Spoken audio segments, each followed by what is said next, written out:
The term rhizome is actually from philosophy, and it describes this nodal horizontal network of growth where there's no apparent origin and no sort of apparent linearity.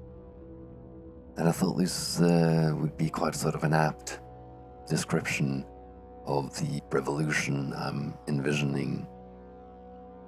We're facing several crises as mankind today. The existential threat posed by AI.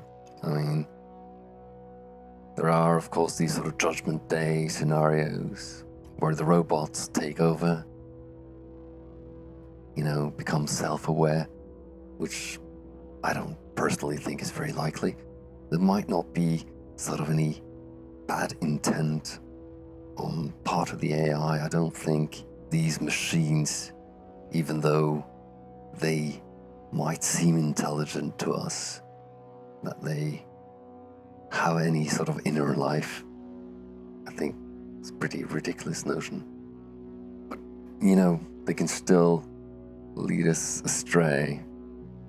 I don't think there's anything teleological or sort of predestined about this direction we're heading towards ever more technological development and integration with technology. I think it's a choice we can make. I don't think this is the next evolutionary step necessarily, even though it's apparent that our hubris, wanting to live forever, wanting to defy death, leads us in this direction, wanting to beat our mortality, upload our consciousness to the cloud. Another sort of ridiculous notion, if you ask me. But I think these ideas are dangerous if we let them take hold of our imagination about the future, because there are people, intelligent people, who think that we should spend money today prioritizing future individuals, because there will be more people in the future living on this planet, or other planets even, in this solar system, than there is now. I mean, this is ridiculous because you can never calculate properly any of those kinds of outcomes. You don't need to know a lot about chaos theory or anything to understand that from our sort of myopic point of view today, any sort of choice we make that we think will ensure the well-being of 100 billion humans 200 years from now, it's just not going to pan out that way. But the ridiculousness, doesn't really stop there.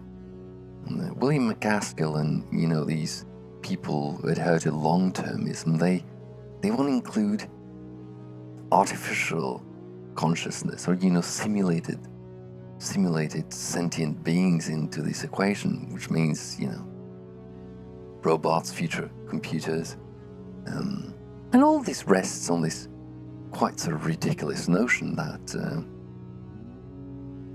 consciousness, is this emergent property that can happen in a computer simulation, which really a bunch of pseudoscience. I mean, it's an interesting theory, but I wouldn't bet our money and resources today on that.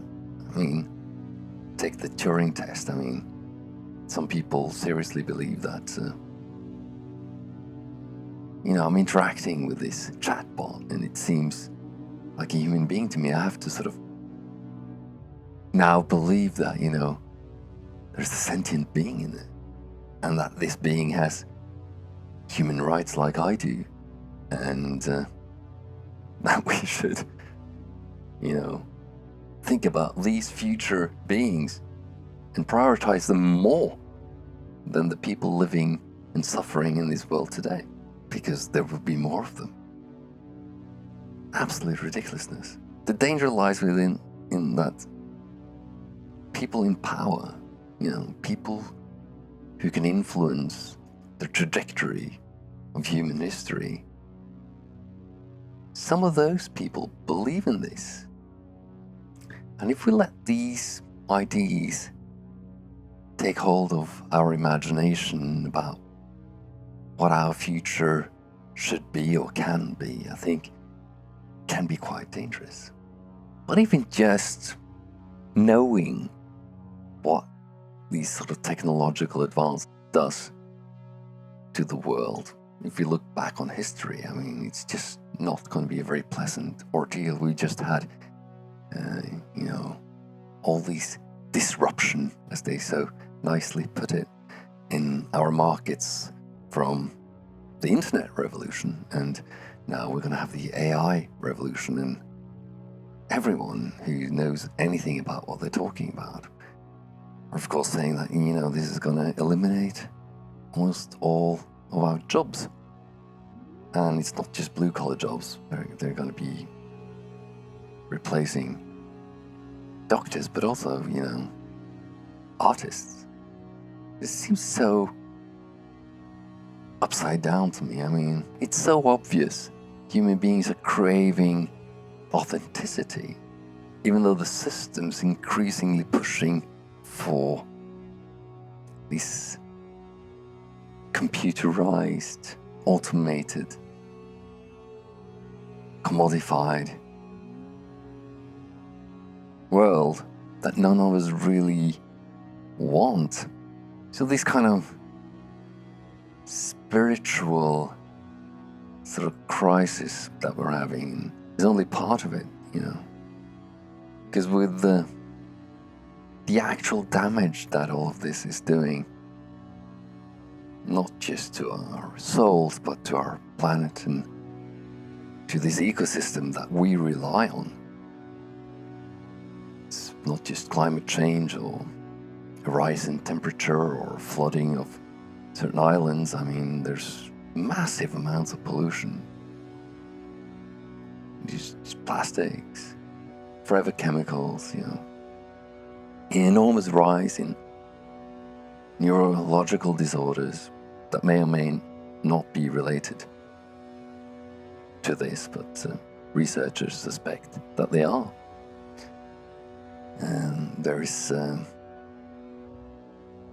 also the energy consumption, with these systems. Bitcoin was one thing, but these AI systems, GPUs, the power that all of this demands, the resources that go into keeping these systems up and running, it's just astronomical. So it's understandable that people who don't want to abandon this trajectory, because they're invested in it, their money is in it, they start thinking, well, we need more resources, we need a second planet, we need to colonize Mars, which is another sort of quite ridiculous notion, because would you even have enough resources on this planet to make that happen, even if you had the technological means and the technological ideas on how to do it. And perhaps the most important thing, that we're feeling today, which is probably the reason for this whole right-wing wave in politics, is extreme inequality. The richest 10% down like 90% of all resources. I mean, this number changes here and there. And the preachers of capitalism will, tell you that this is all following some sort of natural law. This is how it's supposed to be. Throw around some pseudoscientific terms like the Pareto principle or something. But it's not scientifically proven that it has to be like this. I mean, we have a system that creates this inequality. We have a capitalist system where money accumulates on fewer and fewer hands, and power accumulates amongst those individuals who have that money. And that wealth is used to influence policy to keep those very same individuals in power. And you might say, yeah, well, some of these individuals also go broke or get chewed up by the system, so yeah. Just you want to replace them, so the system survives, the system's intact. So there's a spiritual desert left in the wake of this, and there will be an actual desert left in its wake. There's already resource scarcity. I mean, there's 20 years since anyone's talked about peak oil because, there was shale oil or whatnot, but we're gonna run out. And clean water?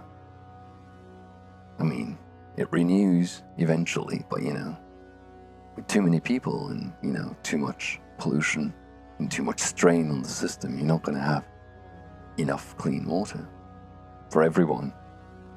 Copper, uranium, minerals, all these minerals are running out. Our whole system is based on all this. Plastics come from oil. It'd be a benefit to mankind if we don't use plastics. Microplastics are absolutely ruining the environment.